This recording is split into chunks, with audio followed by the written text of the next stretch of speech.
Vamos a empezar esta cuarta parte sobre el tema del Espíritu Santo y como siempre lo vamos a hacer con una oración.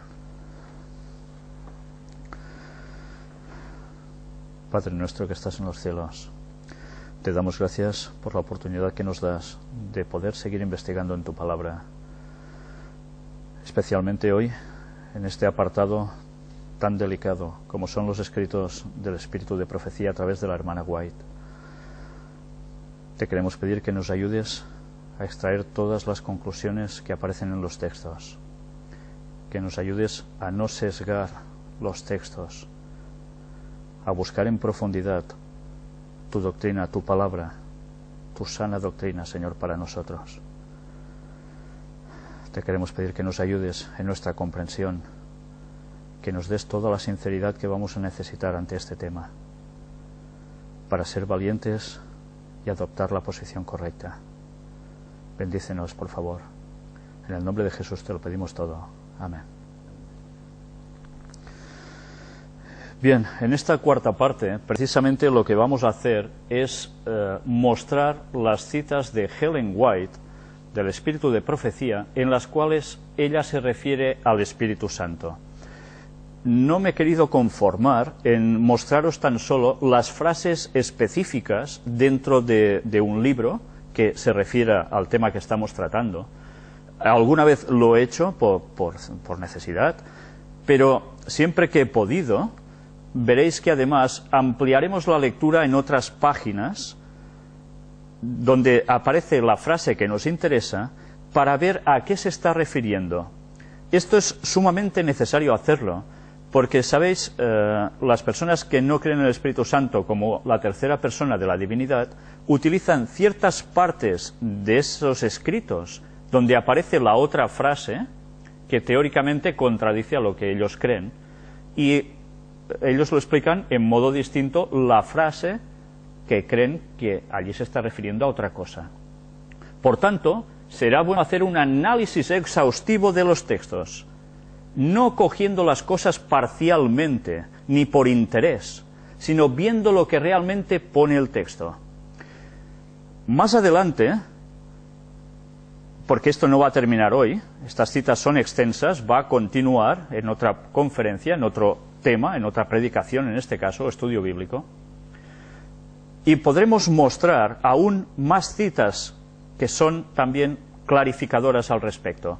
Vamos a intentar englobar todas las citas que al menos yo he podido encontrar para que la cosa quede extremadamente clara ya de una vez bajo la luz de los escritos de Ellen White. Entonces, solo nos va a quedar el planteamiento de decir, ¿acepto esos textos o no los acepto? ¿Creo que es inspirada por Dios en eso o no? Porque si no creeremos eso, deberemos coger los libros de Ellen White y quemarlos, tal como hizo un personaje que muchos ya conocéis. No queda alternativa.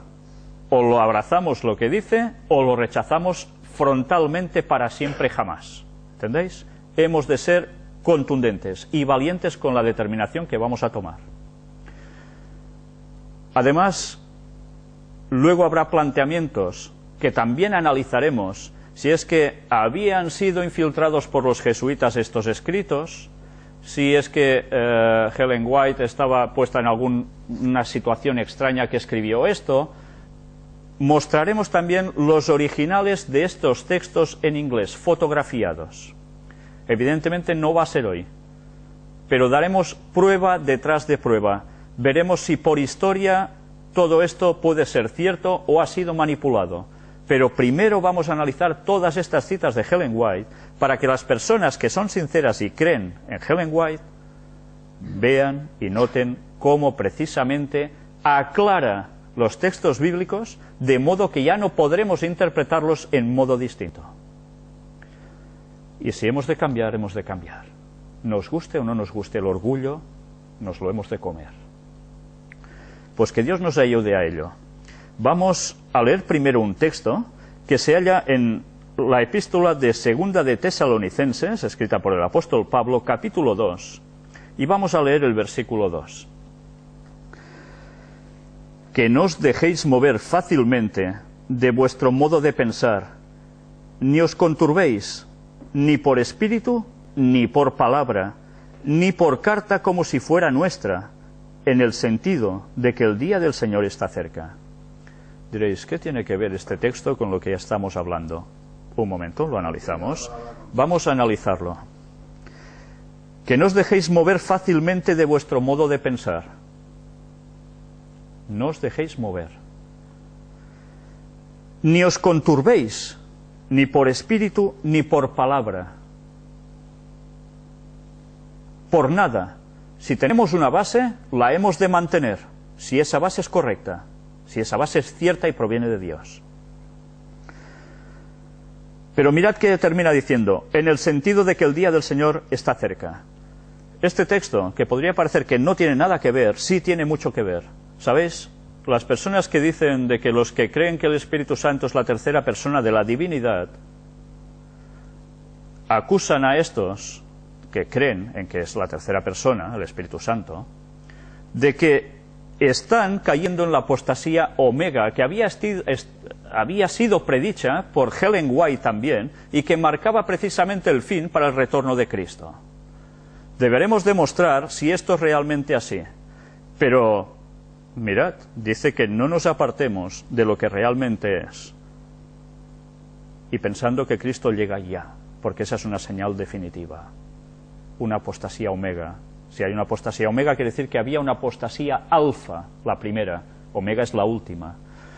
También analizaremos, en otros temas, la situación con el señor Kellogg, el doctor Kellogg, el famoso señor que inventó los cereales Kellogg, que ya sabéis que tuvo una confrontación con Ellen White dialéctica y con la Iglesia Adventista por la postura que él llegó a adoptar. Vamos a explicar qué hay de todo esto, para poder sacar en claro y comprender qué era la apostasía alfa, que se inició en esos momentos, y cuál va a ser la apostasía omega, o cuál es la apostasía omega. Me gustaría también que del mismo capítulo leyésemos el versículo 15, donde nos dice: así que, hermanos, estad firmes y retened la doctrina que habéis aprendido, sea por palabra o por carta nuestra. Retened esta palabra, la que habéis aprendido, esta doctrina, incluso por carta nuestra. También llegaremos a analizar los textos del apóstol Pablo, de los otros apóstoles, que hablaban en referencia al Espíritu Santo, para ver si realmente esa doctrina que nosotros habíamos creído hasta ahora es correcta o no es correcta, si nos hemos de apartar de ella o no, o si se interpreta mal o no. Pues bien, vamos a ver ahora un PowerPoint donde iremos mostrando todas estas citas de Ellen White, que ya os digo, no vamos a terminar hoy, ni mucho menos, pero que os iré leyendo para las personas que no pueden leer bien en pantalla, y iremos deteniéndonos en ciertos momentos para hacer énfasis, recalcar cosas que allí pone, que a veces nos pueden pasar totalmente desapercibidas y nos pueden hacer creer lo que no es. Vamos pues, sin más, ya a pasar estas imágenes. Lo que vamos a ver ahora son estas citas de Ellen White sobre la divinidad en tres personas o de tres personas distintas y el papel, el rol del Espíritu Santo dentro de la divinidad. Miremos la primera, extraída de Signs of the Times, del 1 de diciembre de 1889. Me gusta. La frase dice: Él determinó dar a su representante, el Espíritu, la tercera persona de la divinidad. Y va siguiendo. Aquí Ellen White escribe que el Espíritu Santo es la tercera persona de la divinidad. La fecha, siempre que puedo os la pongo, cuando sé exactamente cuándo fue escrita, porque hay personas que dicen que estas creencias fueron añadidas después de la muerte de Ellen White. Bien, cuando mostremos los escritos originales, y además ahora ya os digo algo, la primera edición de todos los libros que se escribieron, recopilatorios o no, de Ellen White, fueron publicados, muchos de ellos, cuando ella aún estaba en vida, y ella dio la conformidad a esos textos que allí aparecían, y se conservan aún en el Centro White. Nosotros, si Dios quiere, vamos a mostrar también todos esos libros, para que nadie pueda decir que se añadieron a posteriori, después, manipulando lo que ella escribió. Por tanto, empezamos ya a derribar argumentos que se oponen a lo que hay. Sigamos con ello. Manuscrito 66 de 1899. Necesitamos comprender que el Espíritu Santo es tanto una persona como lo es Dios. ¿Ya ves? Veamos aún más. Manuscrito del 19 de abril de 1900. Ya sabéis que ella murió en 1915. 3 distintos agentes, el Padre, el Hijo y el Espíritu Santo, obran juntos en favor de los seres humanos. Están unidos en la obra de hacer que la Iglesia de la tierra sea semejante a la Iglesia del cielo. Ponen los recursos del cielo a disposición de aquellos que han de apreciar e impartir estos tesoros espirituales, multiplicándolos al usarlos para gloria de Dios. Cada esfuerzo diligente para progresar aumenta los dones que tenemos. Los poderes del cielo obran con los seres humanos en el plan de multiplicación. Las primeras palabras que aparecen aquí son muy claras. 3 distintos agentes, el Padre, el Hijo y el Espíritu Santo, obran juntos en favor de los seres humanos. No está hablando de 2 y que el Espíritu Santo es una emanación de uno de ellos o de los 2. No, no. Se refiere a 3. Manuscrito del 19 de abril de 1900 también. El Padre, el Hijo y el Espíritu Santo, poderes infinitos y omniscientes, reciben a aquellos que verdaderamente entran en una relación de pacto con Dios. Están presentes en cada bautismo para recibir a los candidatos que han renunciado al mundo y han recibido a Cristo en el templo del alma. Estos candidatos han entrado en la familia de Dios y sus nombres son inscritos en el libro de vida del Cordero. Una vez más, nos hace claro hincapié, Padre, Hijo y Espíritu Santo, que además comparten algo, poderes infinitos y omniscientes. Nadie es superior al otro o inferior al otro. Se les da los mismos calificativos. Y además, ¿en relación a qué? Están presentes en cada bautismo para recibir a los candidatos. Padre, Hijo y Espíritu Santo, no solo Jesús. The Signs of the Times, 19 de junio de 1901. Nuestra santificación es la obra del Padre, el Hijo y el Espíritu Santo. Es el cumplimiento del pacto que Dios ha hecho con los que se unen a Él, para permanecer con Él, con su Hijo y con el Espíritu en santa comunión. ¿Ha nacido usted de nuevo? ¿Ha llegado a ser una nueva criatura en Cristo Jesús? Entonces coopere con los 3 grandes poderes del cielo que están obrando en su favor. Al hacerlo, le revelará al mundo los principios de la justicia. Bien, queda claramente determinado de que estos 3 grandes poderes del cielo, Padre, Hijo y Espíritu Santo, son los que entran en pacto con nosotros. También The Signs of the Times, del 12 de febrero de 1902, nos dice: cuando usted abiertamente renuncia al pecado y a Satanás, los 3 grandes poderes del cielo se comprometen a ayudarlo para que usted sea un vencedor. Bastante evidente, ¿no?, la cita.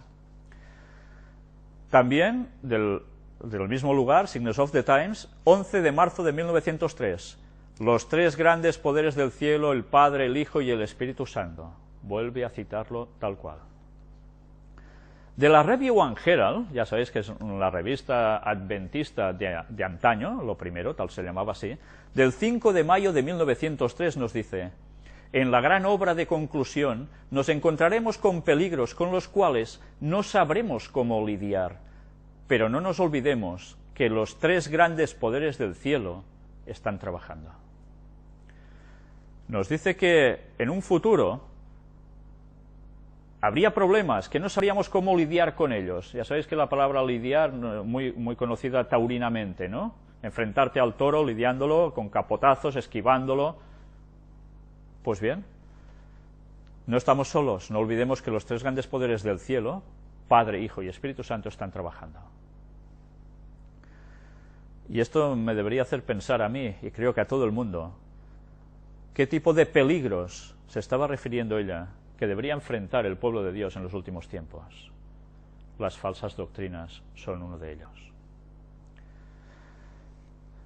The Southern Watchman, el Atalaya del Sur, 23 de febrero de 1904, página 122, nos dice: los que proclaman el mensaje del tercer ángel deben revestirse de toda la armadura de Dios, a fin de resistir valientemente en su puesto, frente a la detracción y la falsedad, librando la buena batalla de la fe, resistiendo al enemigo con la expresión, escrito está. Manténganse donde los tres grandes poderes del cielo, el Padre, el Hijo y el Espíritu Santo, puedan ser su eficiencia. Estos poderes obran con el que se entrega sin reservas a Dios. La fuerza del cielo está a las órdenes de los creyentes de Dios. El hombre que hace de Dios su confianza está protegido por un muro inexpugnable. Hacer de Dios su confianza, Padre, Hijo y Espíritu Santo, Dios. Esto nos ayudará a resistir valientemente en nuestro puesto frente a la detracción y la falsedad con un escrito está. ¿Entendemos ahora lo clara que es Ellen White cuando habla y cómo el escrito está es lo que es? No queremos o no queramos interpretar lo que no es en los textos bíblicos para ponerlo en sintonía con lo que queremos creer. Hemos de leer realmente su verdadero significado en todo. Extraído de lo que era un libro conocido como una matutina, un librito devocional de estos que se leen por la mañana cuando uno se levanta, una recopilación de citas escritos de Ellen White, titulado Alza tus ojos. En el día 14 de mayo aparece esto: el sendero abierto, el sendero seguro para transitar en el camino de sus mandamientos, es una senda de la cual no podemos apartarnos sin correr riesgos. Y cuando los hombres siguen sus propias teorías humanas, adornadas de representaciones agradables y fascinantes, hacen con ello una trampa en la cual capturan almas. En lugar de dedicar sus facultades a teorizar, Cristo les ha dado una obra para realizar. Su comisión es: id por todo el mundo y haced discípulos en todas las naciones, bautizándolos en el nombre del Padre, y del Hijo, y del Espíritu Santo. Ella está citando, una vez más, el texto de Mateo 28, 19, que los detractores sobre el tema del Espíritu Santo dicen que fue añadido por la Iglesia Católica y que no es correcto, que ya demostramos que históricamente esto es falso, no es así. Este texto existe desde su inicio. Y ya veis con qué lo está relacionando, con sensaciones agradables, fascinantes, teorías. No, esto no puede ser. Lo que está, está. Antes que los discípulos pasen el umbral, debe imprimirse el sagrado nombre, bautizando a los creyentes en el nombre de los tres poderes del mundo celestial. ¿Cómo se bautizan las personas, dice aquí? En el nombre de los tres poderes, Padre, Hijo y Espíritu Santo, no solo en el nombre de Jesús. La mente humana se impresiona con esta ceremonia, que es el comienzo de la vida cristiana. Significa mucho. La obra de la salvación no es un asunto pequeño, sino tan vasto que las más elevadas autoridades aprenden por la fe expresada por el instrumento humano. La eterna deidad, el Padre, el Hijo y el Espíritu Santo, está involucrada en la acción requerida para dar seguridad al instrumento humano y unir a todo el cielo para que contribuya al ejercicio de las facultades humanas, a fin de alcanzar la plenitud de los tres poderes para unirlos en la gran obra designada, Por tanto, para que contribuya al ejercicio de las facultades humanas, de todas nuestras facultades, el trío celestial debe intervenir en nosotros. No uno o dos, los tres. Como rechacemos a uno de los tres, pues resulta que nuestra vida cristiana no ha empezado. Y puede parecer que sí. Uniendo los poderes celestiales con los humanos, los hombres pueden llegar a ser, por medio de la eficacia celestial, partícipes de la naturaleza divina y obreros juntamente con Cristo. Entonces es cuando participamos de esa divinidad. Quiero destacar algo. ¿Os habéis dado cuenta que Ellen White no utiliza la palabra Trinidad? Siempre habla de deidad, divinidad, deidad, divinidad. No utiliza Trinidad. ¿Por qué? Quiere decir lo mismo, ¿no? En principio. Bien, cuando veamos en esta conferencia, ¿no? Quizás en la que viene, la cierta simbología que hay que utiliza el catolicismo para hacer colar sus conceptos, pero que por detrás nos quiere decir otras cosas, os daréis cuenta de por qué ella no utiliza esa palabra Trinidad como los católicos, hace una pequeña diferenciación para decir lo mismo, pero que evidentemente allí se huele algo hay allí, que ella no utiliza esa palabra. Pero bien, vamos a seguir viendo. Las capacidades del hombre pueden multiplicarse mediante la conexión de los instrumentos humanos con los divinos. Unidas con los poderes celestiales, las capacidades humanas aumentan de acuerdo con la fe que obra por el amor y purifica, santifica y ennoblece al hombre entero. Manuscrito 45 del 14 de mayo de 1904. ¿Ya veis? Ella estaba viva, ella escribió esto, y esto se publicó. Sigamos viendo más.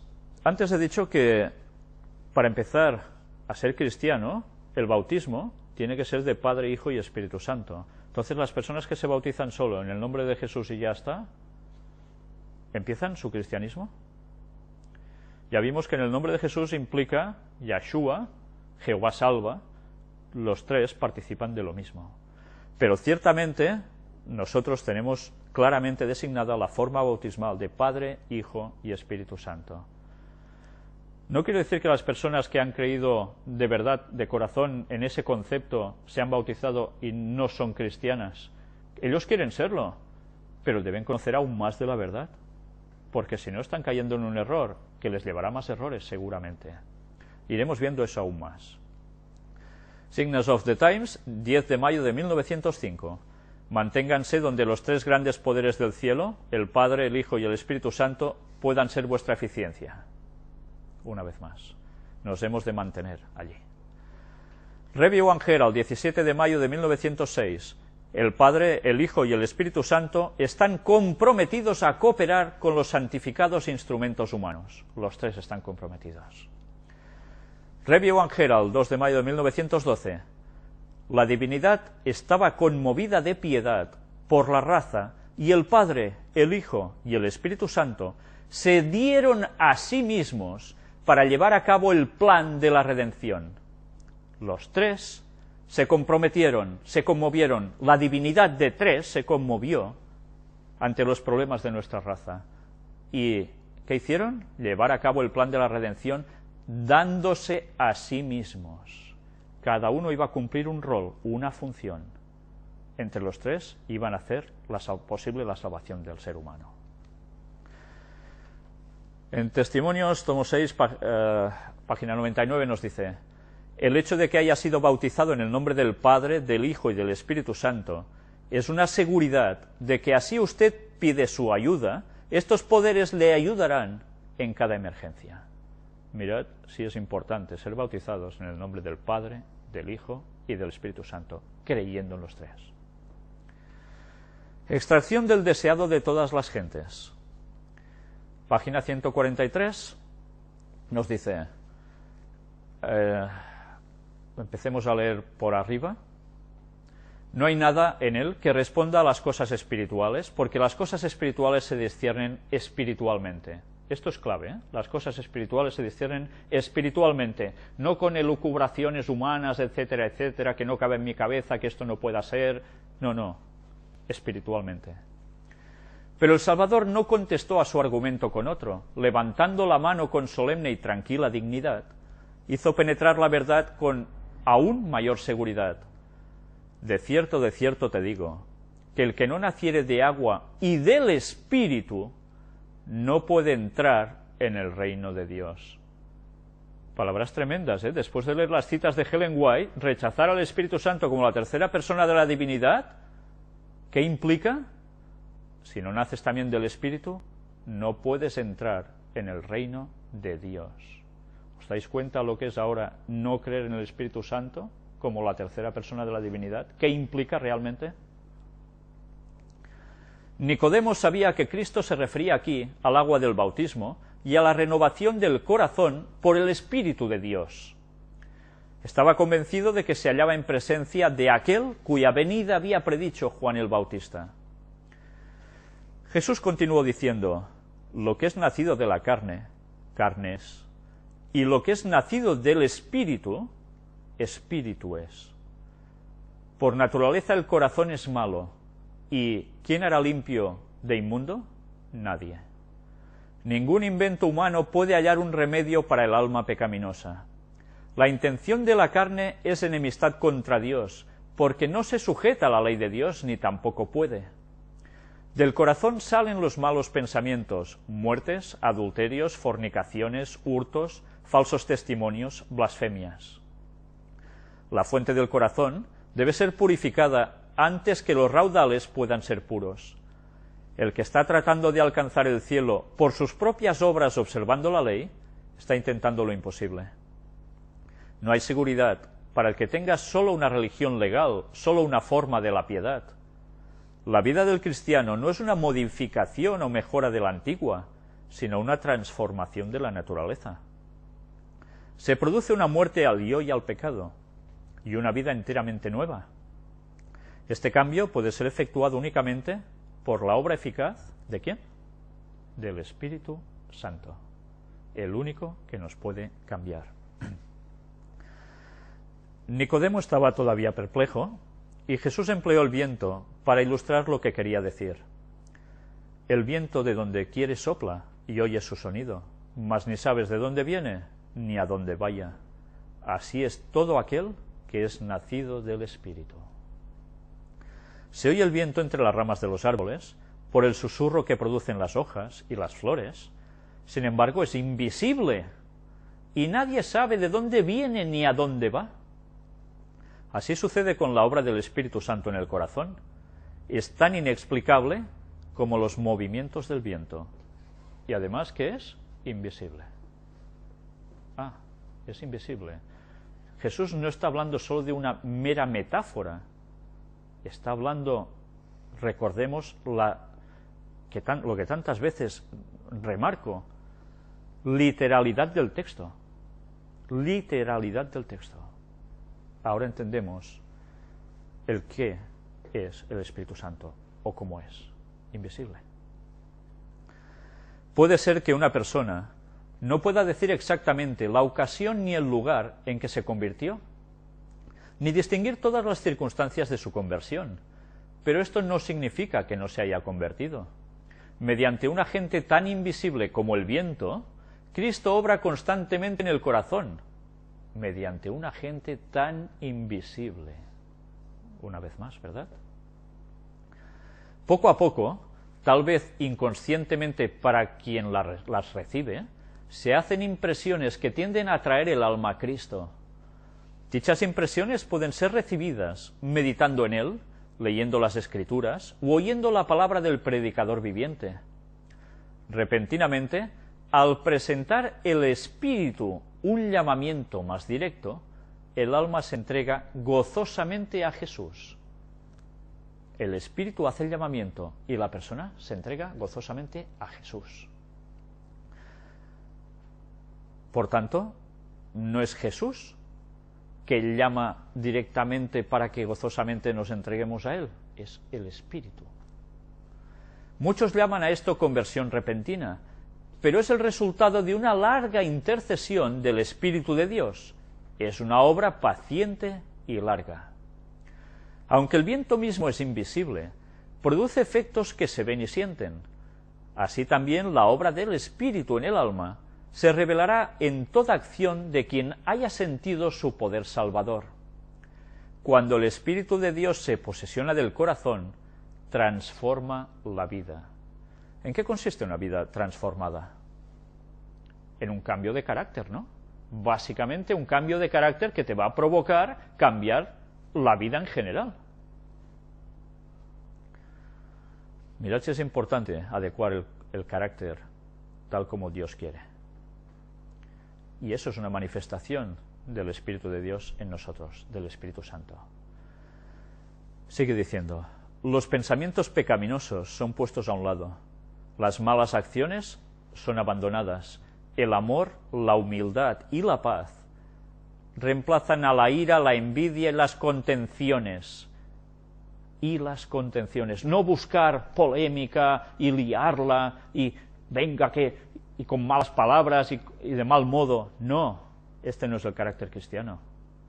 Quien crea en Dios, en la divinidad, debe tener un carácter en consonancia a lo que cree. Y el Espíritu Santo tiene que hacer ese cambio en él. Si esto se manifiesta en nosotros, tenemos un grave problema con el Espíritu Santo. La alegría reemplaza la tristeza, y el rostro refleja la luz del cielo. Nadie ve la mano que alza la carga, ni contempla la luz que desciende de los atrios celestiales. La bendición viene cuando por la fe el alma se entrega a Dios. Entonces, ese poder que ningún ojo humano puede ver, crea un nuevo ser a la imagen de Dios. Es imposible para las mentes finitas comprender la obra de la redención. Su misterio supera al conocimiento humano. Sin embargo, el que pasa de muerte a vida comprende que es una realidad divina. Podemos conocer aquí por experiencia personal el comienzo de la redención. Sus resultados alcanzan hasta las edades eternas. Mientras Jesús estaba hablando, algunos rayos de la verdad penetraron en la mente del príncipe. La suavizadora y subyugadora influencia del Espíritu Santo impresionó su corazón. ¿Quién estaba impresionando mientras Jesús hablaba? ¿A Nicodemo? El Espíritu Santo. Sin embargo, él no comprendía plenamente las palabras del Salvador. No le impresionaba tanto la necesidad del nuevo nacimiento como la manera en que se verificaba. Dijo con admiración, ¿cómo puede hacerse esto? Vamos a ver aquí también qué nos dice.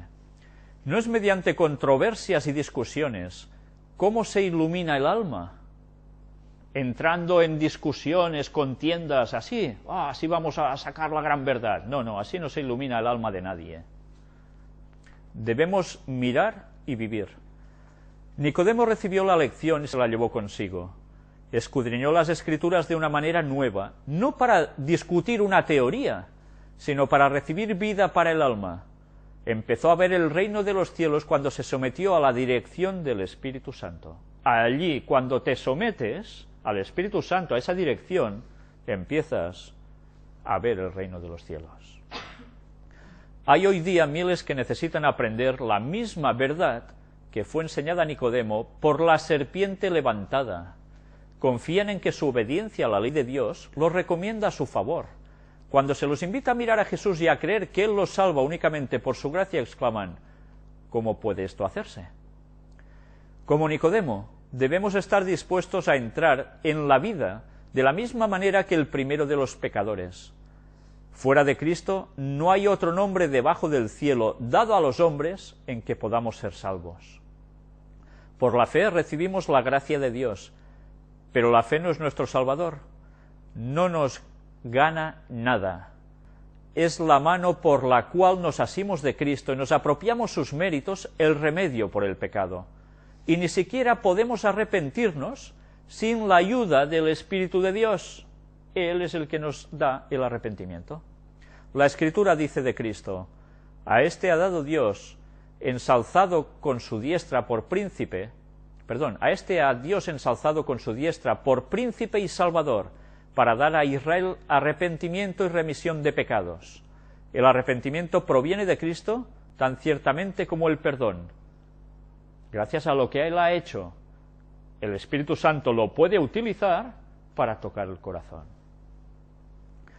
¿Cómo hemos de salvarnos entonces?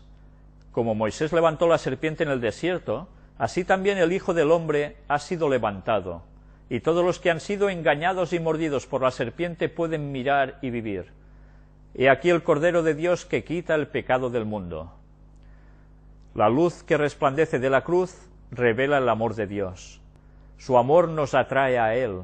Si no resistimos esta atracción, seremos conducidos al pie de la cruz, arrepentidos por los pecados que crucificaron al Salvador. Entonces, el Espíritu de Dios produce por medio de la fe una nueva vida en el alma. Los pensamientos y los deseos se sujetan en obediencia a la voluntad de Cristo, porque el Espíritu Santo nos lleva a ello. En el capítulo 33 del mismo libro nos dice... ¿Cómo vamos de tiempo? ¿Vamos bien? Bueno.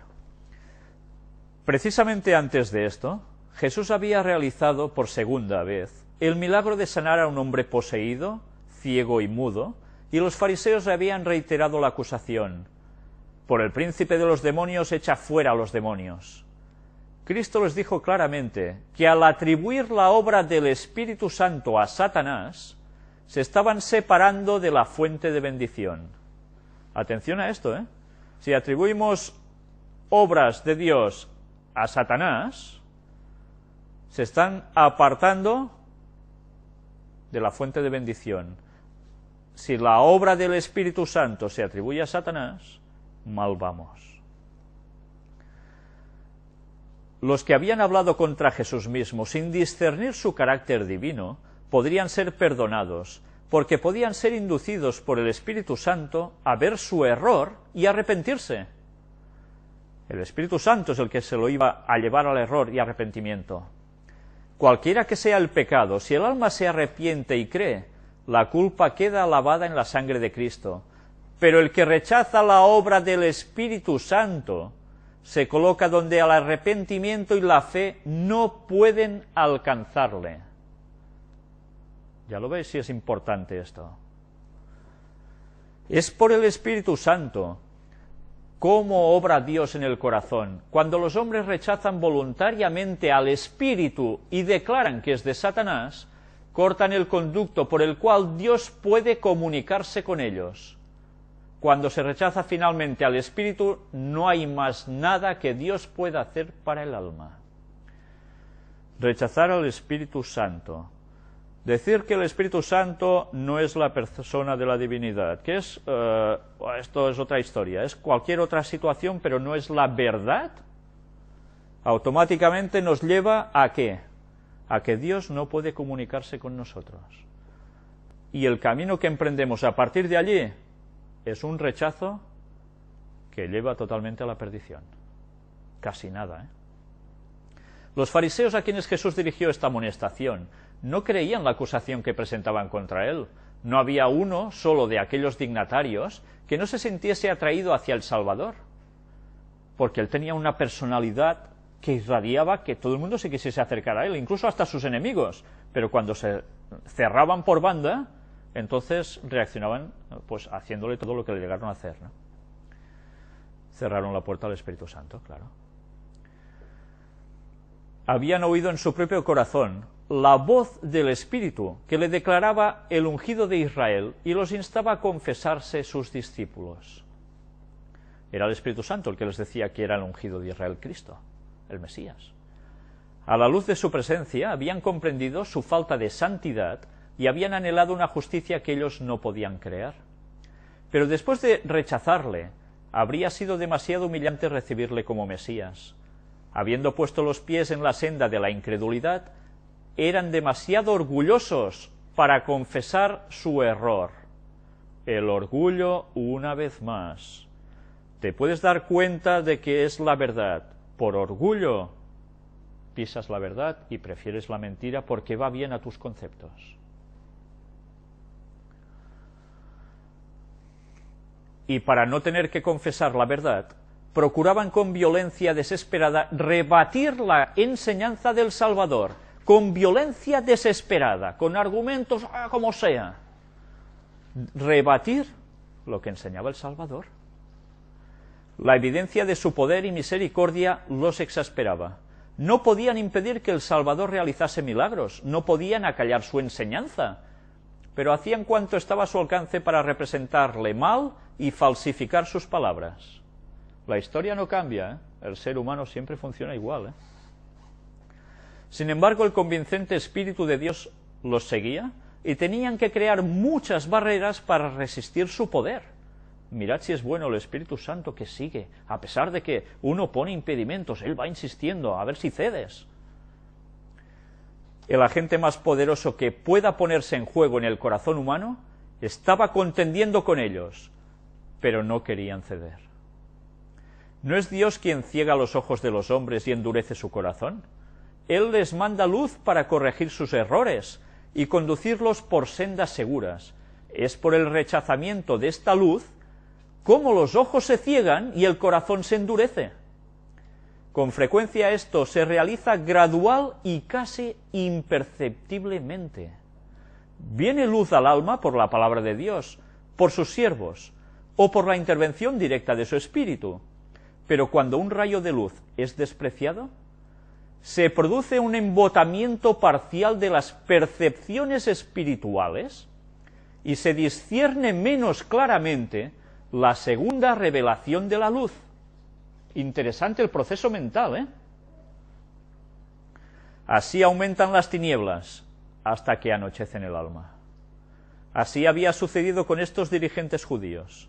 Estaban convencidos de que un poder divino acompañaba a Cristo, pero a fin de resistir a la verdad, atribuyeron la obra del Espíritu Santo a Satanás. ¿Qué está sucediendo con las personas que dicen que el Espíritu Santo no es la tercera persona de la divinidad? Que atribuyen la creencia esta a Satanás a través de la Iglesia Católica que se infiltró en la Iglesia Adventista y esto lo colaron. Esto es mentira. Pues bien, el proceso sigue siendo el mismo. En la anterior conferencia mostramos de dónde surgía ese concepto que ha entrado en iglesias adventistas y ha destrozado a tantas personas de la verdad de la divinidad de tres. Vimos y demostramos cómo provenía del sector del espiritismo por esa falsa ciencia cristiana. Y ahora esa creencia ha entrado tan fuertemente que además a quien le queda arraigada dice que lo que dice, o quien dice que el Espíritu Santo es la tercera persona de la divinidad, está diciendo las cosas de Satanás. ¿Os dais cuenta de la relación de todo esto? Tremendo, ¿eh? Al hacer esto, prefirieron deliberadamente el engaño, se entregaron a Satanás y desde entonces fueron dominados por su poder. Meditad en esto, ¿eh? Meditémoslo todos.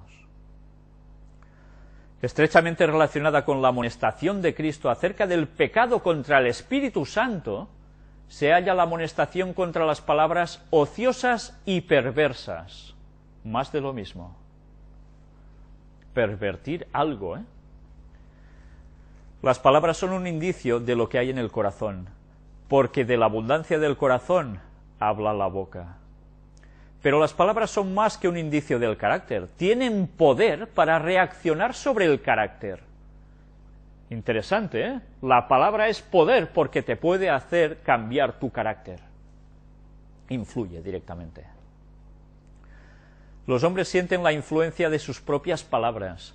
Con frecuencia bajo un impulso momentáneo provocado por Satanás, expresan celos o malas sospechas. Dicen algo que no creen en realidad, pero la expresión reacciona sobre los pensamientos.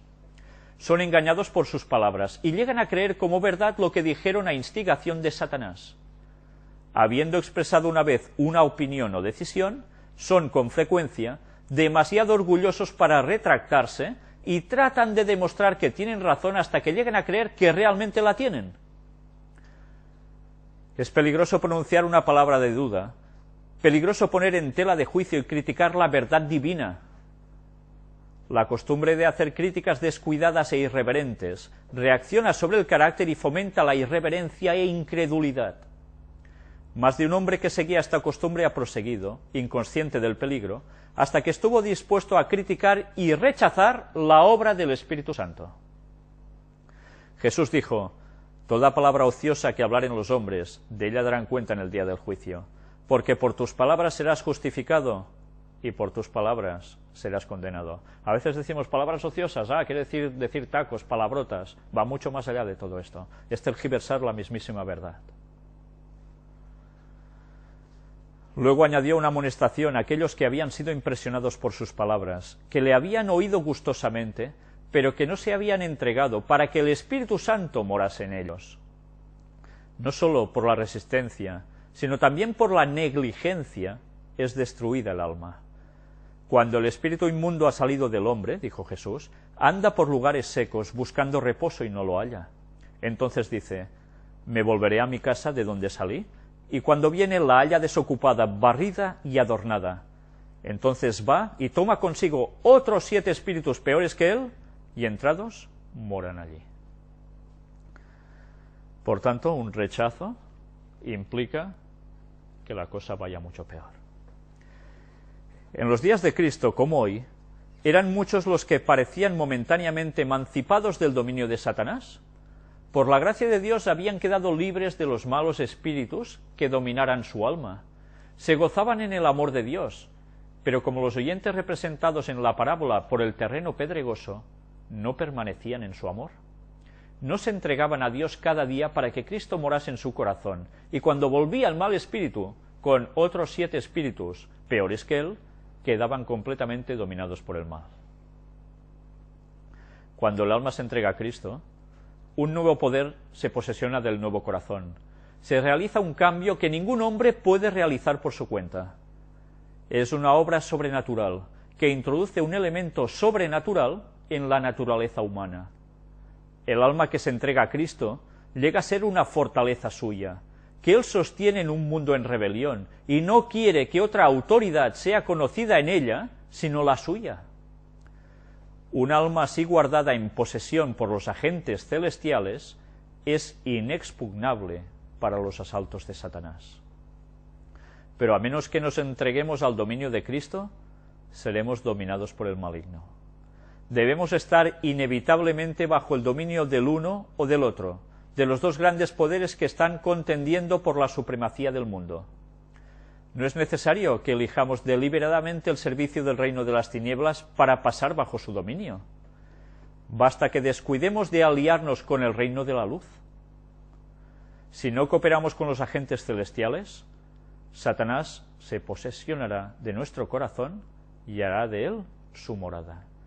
Y antes hemos visto que ¿quiénes eran los agentes celestiales? Además de los ángeles, el trío celestial. Si rechazamos a uno de ellos, ya veis lo que puede pasar.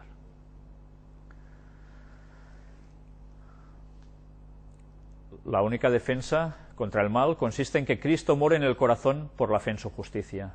A menos que estemos vitalmente relacionados con Dios, no podremos resistir los efectos profanos del amor propio, de la complacencia propia y de la tentación a pecar. Podemos dejar muchas malas costumbres y momentáneamente separarnos de Satanás, pero sin una relación vital con Dios, por nuestra entrega a Él, momento tras momento, seremos vencidos. Sin un conocimiento personal de Cristo y una continua comunión, estamos a la merced del enemigo y al fin haremos lo que nos ordene. Son peores las cosas últimas del tal hombre que las primeras. Así también, dijo Jesús, acontecerá esta generación mala. Nadie se endurece tanto como aquellos que han despreciado la invitación de la misericordia y mostrado aversión al espíritu de gracia. Caray, ¿cómo lo dice? La manifestación más común del pecado contra el Espíritu Santo consiste en despreciar persistentemente la invitación del cielo a arrepentirse. Te lo dicen, el Espíritu Santo insiste a través directamente de tu mente, a través de lo que lees, a través de lo que alguien te dice, pero no hay forma. Cada paso dado hacia el rechazamiento de Cristo es un paso hacia el rechazamiento de la salvación y hacia el pecado contra el Espíritu Santo. Casi nada. Pues bien, vamos a dejarlo aquí. Seguiremos en la próxima temática, en la quinta parte, donde precisamente veremos aún muchas más citas. Ya veis que hemos intentado ampliar no tan solo las frases específicas, buscando los contextos, buscando la explicación para que todo nos cuadre. Nos ha sido revelado. Lo que nos ha sido revelado podemos comprenderlo con la ayuda del Espíritu Santo. En eso debemos trabajar nosotros. Me gustaría, para terminar, leer un texto que es duro. Es muy duro. Y está escrito por el apóstol Pablo. Pero, ¿sabéis? No podemos desechar nada de lo que aquí hay, por conveniencia, porque estamos advertidos. Segunda de Corintios, capítulo 10, versículos del 4 al 7 nos dice: porque las armas de nuestra milicia no son carnales, sino poderosas en Dios para la destrucción de fortalezas, derribando argumentos y toda altivez que se levanta contra el conocimiento de Dios, y llevando cautivo todo pensamiento a la obediencia a Cristo. Los argumentos que podemos utilizar nosotros con la palabra es para derribar los falsos argumentos, que además se levantan contra el conocimiento de Dios. O conocemos bien a Dios, la divinidad de tres, o cuidado, aquí hay un grave problema.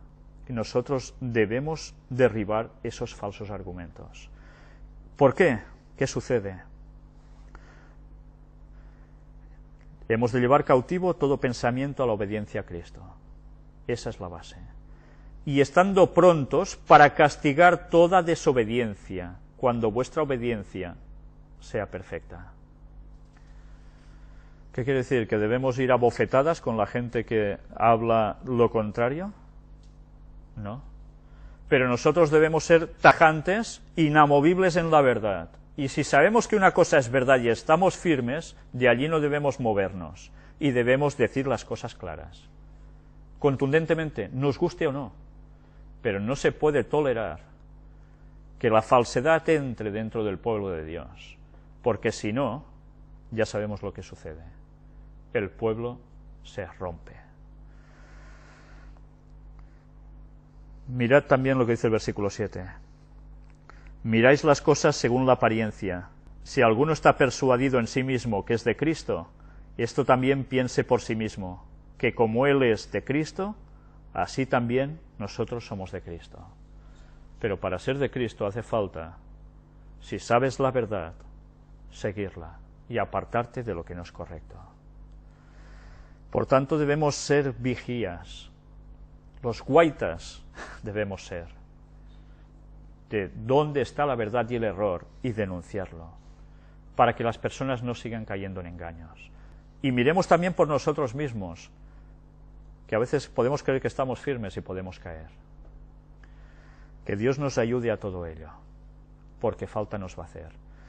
Y quiero deciros desde aquí, directamente, que todas las personas que ya sé que automáticamente cuando vean esto se me van a tirar encima por lo que aquí presento, que tengan paciencia, no les voy a responder, porque voy a responder a través de todo lo que voy a mostrar, que no son mis palabras, sino son las palabras de Dios a través del espíritu de profecía de Ellen White. Vamos a terminar con una oración.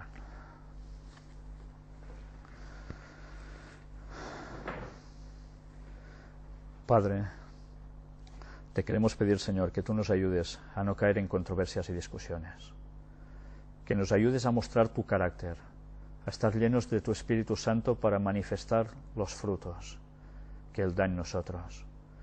Queremos ser como tú eres, Señor. Queremos seguirte de todo corazón. Y te queremos pedir que nos ayudes a buscar, a saber discernir en tu palabra, a lanzar fuera de nosotros los falsos conceptos que de un modo u otro podemos llegar a tener, y que nos afiancemos plenamente en la verdad, para estar firmes, no ser removidos y vigilar los engaños de Satanás que tanto están afectando a tu pueblo. Bendícenos, Señor, ayúdanos, y que la colaboración de la divinidad con nosotros sea total, para seguir llevando personas al Evangelio para siempre más. Perdona nuestros pecados y llénanos del Espíritu Santo, por favor, y guíanos a toda la verdad. En el nombre de Jesús te lo pedimos todo. Amén.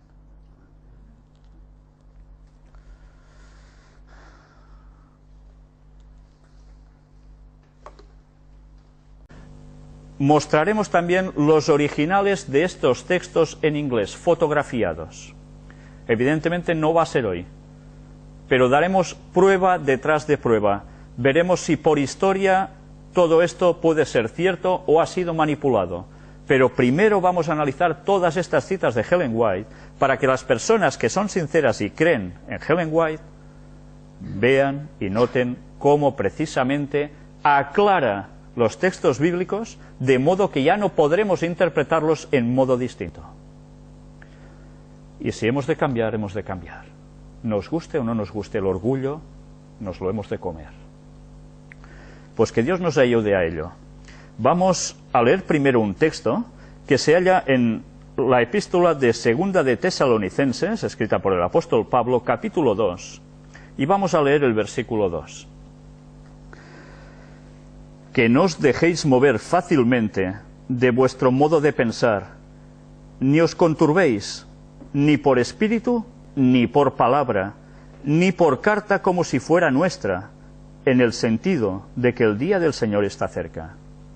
Diréis, ¿qué tiene que ver este texto con lo que ya estamos hablando? Un momento, lo analizamos. Vamos a analizarlo. Que no os dejéis mover fácilmente de vuestro modo de pensar. No os dejéis mover. Ni os conturbéis, ni por espíritu, ni por palabra. Por nada. Si tenemos una base, la hemos de mantener, si esa base es correcta, si esa base es cierta y proviene de Dios. Pero mirad que termina diciendo, en el sentido de que el día del Señor está cerca. Este texto, que podría parecer que no tiene nada que ver, sí tiene mucho que ver. ¿Sabéis? Las personas que dicen de que los que creen que el Espíritu Santo es la tercera persona de la divinidad, acusan a estos que creen en que es la tercera persona, el Espíritu Santo, de que están cayendo en la apostasía omega, que había sido predicha por Ellen White también, y que marcaba precisamente el fin para el retorno de Cristo. Deberemos demostrar si esto es realmente así. Pero, mirad, dice que no nos apartemos de lo que realmente es, y pensando que Cristo llega ya, porque esa es una señal definitiva. Una apostasía omega. Si hay una apostasía omega, quiere decir que había una apostasía alfa, la primera. Omega es la última. También analizaremos, en otros temas, la situación con el señor Kellogg, el doctor Kellogg, el famoso señor que inventó los cereales Kellogg, que ya sabéis que tuvo una confrontación con Ellen White dialéctica y con la Iglesia Adventista por la postura que él llegó a adoptar. Vamos a explicar qué hay de todo esto, para poder sacar en claro y comprender qué era la apostasía alfa, que se inició en esos momentos, y cuál va a ser la apostasía omega, o cuál es la apostasía omega. Me gustaría también que del mismo capítulo leyésemos el versículo 15, donde nos dice: así que, hermanos, estad firmes y retened la doctrina que habéis aprendido, sea por palabra o por carta nuestra. Retened esta palabra, la que habéis aprendido, esta doctrina, incluso por carta nuestra. También llegaremos a analizar los textos del apóstol Pablo, de los otros apóstoles, que hablaban en referencia al Espíritu Santo, para ver si realmente esa doctrina que nosotros habíamos creído hasta ahora es correcta o no es correcta, si nos hemos de apartar de ella o no, o si se interpreta mal o no.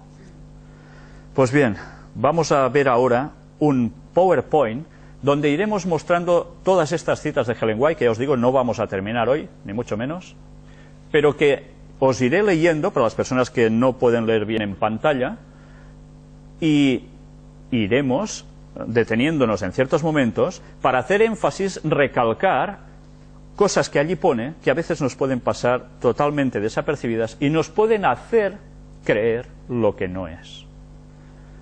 Vamos pues, sin más, ya a pasar estas imágenes.